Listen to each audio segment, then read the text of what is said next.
Hey guys, how are you? This is going to be a very unique message. It's not going to be for everybody. You already know this message is for you. God has already told you. God has already led you to the book of Esther. And God has already revealed some things to you via dream, via vision as to what's been going on. And there may have been a consistent pattern of things that occurred over the years. Or God may be showing you what's going to happen in the near future relating to your kingdom husband, okay?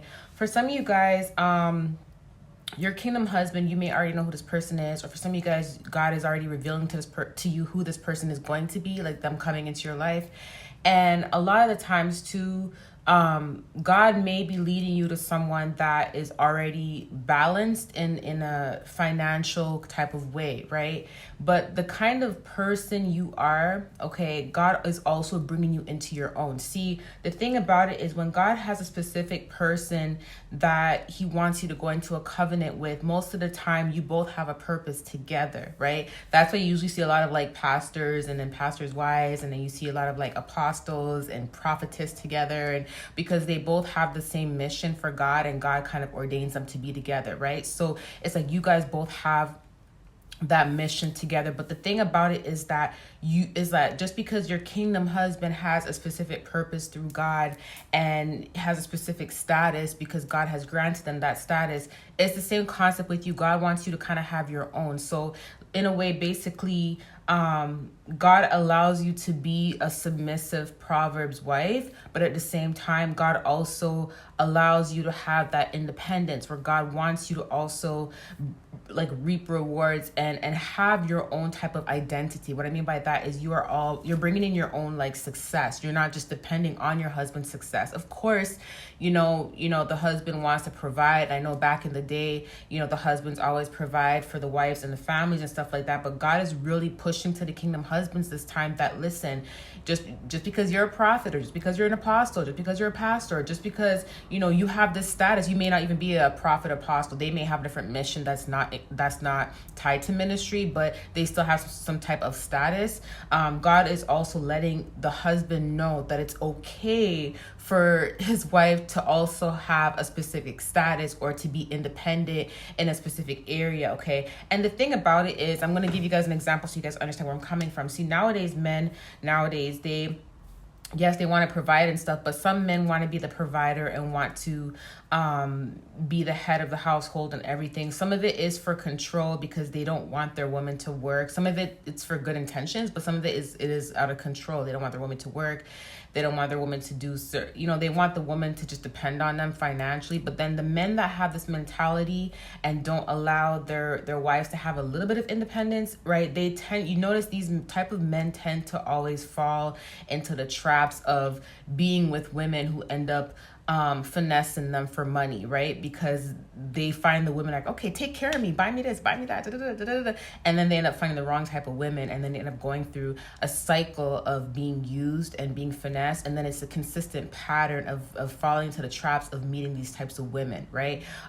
Because they're so afraid, and the pride and the ego sometimes gets to them to the point where they're afraid to actually meet a good woman that, okay, she's a good woman, but she has her own. They kind of see that as a threat in a way. Sometimes there's good men who don't see that as a threat, but they want to provide. But then there's men out there who see that as a threat, and then they end up, disregarding women like that. Like, okay, I don't want to date someone like that, or I don't want to be with someone like that, or that can't possibly be my wife because she's too independent, she's too this, she's too that, right? And then they end up falling to the trap of meeting specific Jezebel spirits. And this is the thing, Jezebel doesn't only have to be lust, okay? And I told you guys, this Jezebel spirit carries a bunch of different spirits attached to that one entity, okay?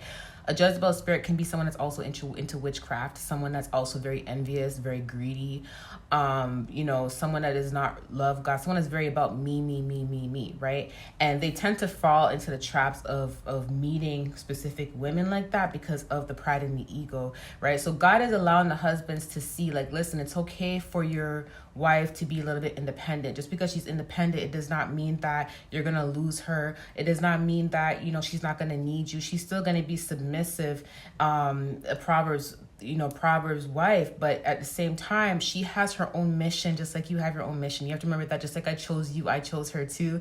So she's going to have her own. I want my child, my daughter to have her own blessings. I want my daughter to be, successful, because all God's children, men and women, are successful, right? And they have a mission, and God's going to make sure they are successful. So you can't see, it's like God is trying to tell your kingdom husband, you can't see a child of mine who I've chosen as a threat when I have to give her her own as well, just like I have to give you your own as well, right? Does not take away from anything. So God is teaching the husbands this, okay? And here's the thing too. In Esther, if you guys notice in Esther, this is an example. Esther did not come from anything luxurious or anything like that. Esther came from poverty. Remember, Esther was a Jew, and she came from poverty. And when she was with the king, there was her and a bunch of other women, but the king chose her, right? And when the king chose her, that did not make Esther change who she is as a person. Remember, Esther still was independent, okay? Esther still stood her ground, right? Esther still wanted her own. Esther still wanted to fight for her people. Esther still had a mission from God she had to fulfill, and she did not let what the king's status is, what the king offered her and all the riches and all that. She did not let that get to her head. She remembered she still had a mission at the end of the day that she had to complete.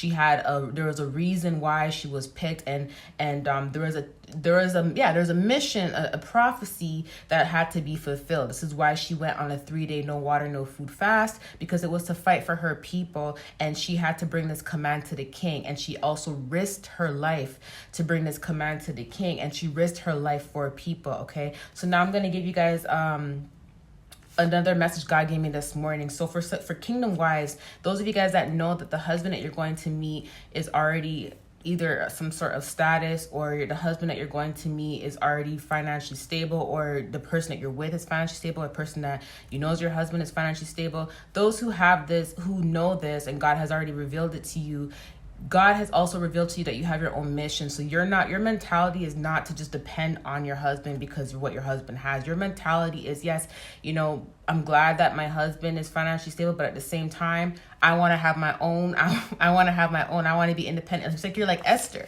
right? I have like a little mini Bible. You guys always travel with a mini Bible. It's actually my car Bible, but it's so convenient on a plane and stuff like that. It's like so convenient. So Esther already knew, but Esther still wanted to have her own. Esther still had a mission. So you guys already know you have your own mission, right? A lot of you guys, this is the reason why, if you guys notice, you are also spiritually attacked. It's not just from family, but it's also from the mindset of people that see your husband as a lottery ticket. And that's what God was showing me this morning. God said they see the husbands as a lottery ticket, as a come up, right?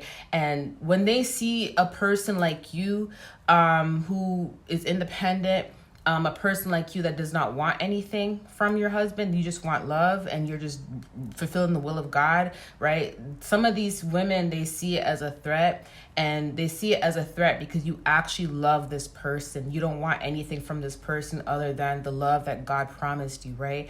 That's it, the love and the peace and the happiness. You don't care about the financial stability. You don't care about all that stuff because you have your own mission on your own, as your own, and God has already promised you your own blessings, right? Which is completely separate from your husband's blessings. But then when you guys come together, it's like a bigger blessings. But regardless, you wouldn't need your husband for his blessings because you have your own blessings. And these women see that as a threat. They have this mentality of, they want to marry for money, or they have this mentality of they want to be taken care of by a man. There's nothing wrong with having a mentality of wanting to be taken care of from a man. There's some women that want to be taken care of, but they have good hearts and they actually want to love the person. But then there's some women that want to be taken care of and they don't care if they love the person or not. See, there's a big difference. And then there's some women that want to be taken care of and they're willing to do anything to get that. They're willing to do magic. They're willing to do spell work, love spells to keep a lover in. They're willing to do black magic to keep a person, giving them money. And you know what I mean? That's what a lot of the attacks that you guys are getting from other women, it's from women that did this. It's from women that did black magic to keep, your kingdom husband, to give them money. It's like, y'all are gonna make me go deep in this because it's deep. It's happening a lot. It's happening in See, I'm exposing a lot. It's happening over social media as well. Like a lot of, I'm not going to go into it, but you guys know where I'm coming from, right? Nowadays, a lot of people are into witchcraft. They want to finesse a rich man. That's what they do, right? So basically, I'm just like, I'm giving y'all too much tea here. Like, you know, so this is why some of you guys are being attacked a lot from exes, other women, and even like on social media. Like, it happens a lot, even in the industry. Like, you know, there'll be women that will do specific magic to you know, to attract in specific celebrities and stuff like that. And when there's an attraction, they continue these spells, and people don't, because like I said, some of these men are so focused on, I need to take care of a woman because I don't want a woman to have any type of control because of the ego and pride. They end up falling to the traps of these types of women, because these women prey on men like that. Okay, I'm going to prey on a man that wants to take care of a woman that has a lot of ego and pride, and then they prey on a man like that. Like, that's what they do, right? So that's why God is telling the husbands, it's okay for your wife to be a little bit independent in certain areas. If she's a child of mine, like you're a child of mine, you have to understand that that shouldn't be a threat. She has a mission just like you have a mission, and you have to accept that, right? So some of you guys, you may have been attacked, and it's not just from women that you know, that was with your kingdom husband or that wants your kingdom husband, and they do this type of stuff, you know, because they see him as a lottery ticket. They see him as like, they see you as a threat, and they see you as someone that stopped their bag, if you get what I'm saying. Like, oh, she stopped my bag, or she stopped my finances from coming in, like, you know, because that's what they want. They want to marry someone or be with someone just for the money. They don't care about love. They don't care about nothing. And, you know, then when a good woman comes in who doesn't care about money and stuff, yes, it doesn't matter if you want to be taken care of, but you have a good heart and you still want your own. You get what I'm coming from? They see that the fact that you love this person is a threat because they don't love the person. Do you see what I mean? So they will do whatever they can to block you guys from being together, to keep you guys separated, and they will do whatever they can magic wise to make you look bad. Most of what the Jezebel spirits do a lot of times too is they will, whatever it is that their intentions are, they will try to flip it and make it seem like the child of God has these intentions. If you guys notice that, it's like a reverse psychology they do. It's like they will try to like take on your godly aura or energy, whatever it is, and it's kind of like they'll try to paint you in a negative light so the husband can see you in a negative light. So their intentions, they're painting that on you. So then when the husband sees you, they think of you as, oh, you're too independent, or, you know, you're just this, you're just that, and deep down, if that's the person they're actually after. Do you see what I'm saying? And so when they see you, they see you as basically a threat. And this is why some of you guys end up being attacked from some of these people as well. And it doesn't only have to be people that want your kingdom husband or that was with your kingdom husband. It can be also like people that have this mentality who are just in your family. So let's just say that these people in your family, like I told you guys about the ancestral lineage. By the way, just like I talked about Luke yesterday in that Greece message, I see why God led me to Luke, because when I was reading Luke, it talked a lot about the ancestors and it talked about like Jesus's birth, and it also talked about like what was being passed down from the ancestors. It also talked about them knowing who Jesus was before he was born and who he was going to be, and them knowing who John was before he was born and who he was going to be. And Luke confirmed the live that I just recently did for you guys, and it also confirmed the Greece message that I did for you guys. So check Luke out and check out these messages and you'll see what I'm talking about. Okay, but not to get sidetracked, but yeah, so like I said about the ancestral lineage and stuff like that. So even with family, it's like, because some people in your family have this mentality of not just family, but friends. It could be friends, whatever. A lot of people have this mentality of, I want a rich person. I want a rich person. I want to be financially stable, but I want a rich person. I don't want to work for it, right? Because they have this mentality, they don't care about love. They just want it, the money. They don't care about love at all. If they see that you are going to be with someone who has that, right? They're not looking at it as, oh, they really love each other. Let them be together because they belong together, because they really actually genuinely love each other. No, they're looking at it as, oh, she's getting everything that I want, or he's getting everything that I want. And because they have this greed mentality, right? This greedy mentality. Jezebel spirit's very greedy. Like I said, Jezebel spirit has a lot of energies attached to it, not just lust, it's greed, it's envy, it's everything. So you're going to be getting a lot of envy from people who are greedy, who are not looking at your covenant as something that is God ordained and something that is just beautiful and it's really pure and it's love, because their mentality is just greed, or they just want what they see. Do you see what I'm saying? And that's the people who actually understand the covenant, who have hearts, who understand love, they're gonna see the love. Those who don't have that mentality, who don't understand love, understand God's covenant, who don't know God,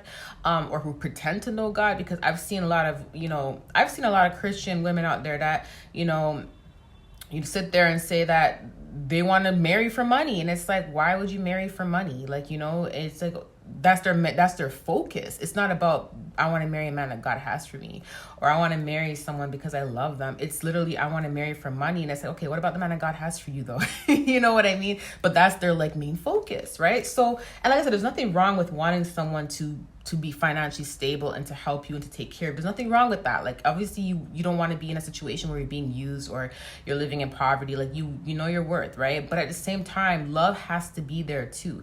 It has to be a God ordained type of love. It has to be the type of love that if your husband gets sick, you're going to take care of your husband. If your wife gets sick, you're going to take care of your wife, and you're not going to care if finances are lost on both ends. You guys are going to stick through it through thick and thin. You're not going to just get up and leave as soon as something goes wrong financially. Do you see what I'm saying? Because why? The love is natural, the love is authentic, and it's already there.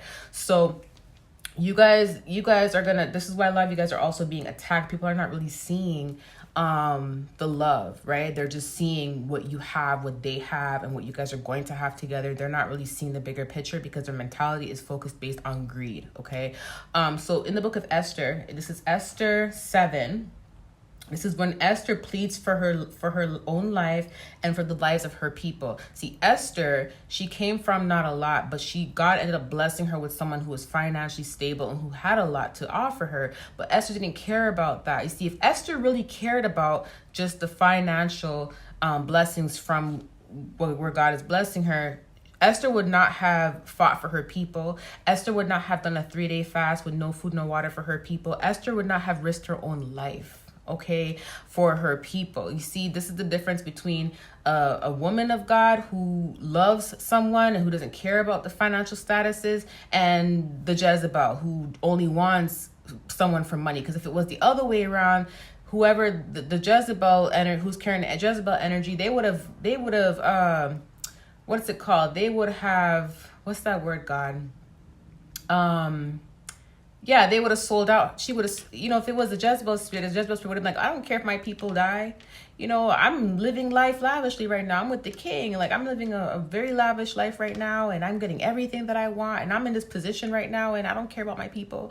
So the Jezebel spirit would have betrayed the people. Do you see what I'm saying? A Jezebel spirit would have betrayed the people, because the Jezebel spirit is a spirit of greed, okay? A spirit of coldness, evilness in the heart, right? And well, because Esther has that pureness in her heart, and Esther knew her mission. She didn't care about all that extra stuff. She said, I'm going to stick to my mission. I'm going to stick to my purpose, and I'm going to risk my life for my people, and I'm going to make this command, and I'm going to ask the king. And that's what Esther did. And that shows the independence that Esther still has, although she's still in that position where God has put her. She did not let that change who she is as a person. She still kept her heart pure, right? And this is why one of the king's servants or one of the king's friends tried to paint Esther in a negative light to make Esther look bad. Do you remember that, guys? And it's the same thing I was telling you guys, where the Jezebel spirits will try to paint you to make you look like someone you're not, in order for the king to see you in a different light. And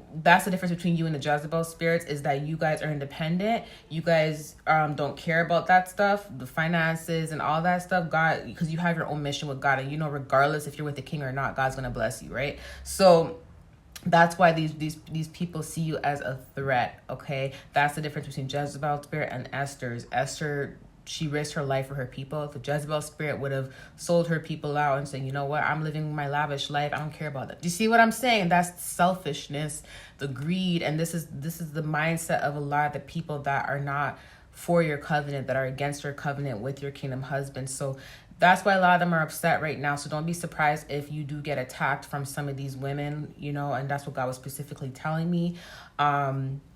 This is why you're like, why are they bothering you? This is why they're threatened by you, because you actually love your husband. It's not because of anything that can be offered to you. You actually love your husband, and it's a godly love, right? And they see that as a threat, and they see you as basically stopping their bag. They may have set out intentions, or they may have planned their whole life around living lavishly off of your husband, and that's what happened, right? So I just want to put this message out there. Take a look at the book of Esther, guys, if you guys want to see what I'm talking about, more details. Got to add this. Okay, so let me give you guys another example. Okay, this is the difference between Esther and a Jezebel spirit. Okay, so let's just say that your kingdom husband says he wants to be with someone else and he wants to move on. If you have the spirit of Esther, if you're blessed through God, the type of response you're going to have is, yeah, you may be hurt, you may cry, you may be upset and everything like that. But because the love is so genuine and pure and it's through God, it's God ordained, you want your husband to be happy. You want your kingdom husband to be happy. You say, you know what, whatever makes you happy. So yes, you may be hurt, but you're going to pray that he's happy. You're going to pray that he doesn't get hurt. You're going to pray that, he gets everything that he wants, good health, good family, good happiness in general. Where the spirit of the Jezebel, they're going to say, no, they're not going to have that. It's me and only me type of energy. And it's kind of like they will do things to keep the person there. So they will do binding spells. They will do witchcraft. There may be blackmail. There'll be manipulation. They'll do all sorts of stuff for this person to be afraid to move forward or to move on, right? Whereas if you have the heart of Esther, Esther is going to want her husband to be happy regardless. Do you see what I'm saying? So that's another thing. That's the difference. That's where God want me to tell you guys. That's another difference. It's like you want the person to be happy, whereas a Jezebel spirit will do anything to keep the person there because of selfish needs. If you really love the person so much, and it's not because of greed, it's not because of money, it's not because you don't have to go out of your way to do all that extra spell work and binding spells and love spells to keep someone there. Because why? If it was really about love, wouldn't you want the person to be happy? Wouldn't you see what I'm saying? If it's really about love, you don't have to do all that extra stuff if it's really about love. See, when it's not about love and the person does not care, they will do all that stuff because the intentions for being with them is different from love. It's not because of love. That's why they don't mind doing the black magic. That's why they don't mind doing the binding spells. That's why they don't mind doing the manipulation, all that stuff, right? Because it's not about love, okay? So that's the difference. Love you guys. Talk to you soon.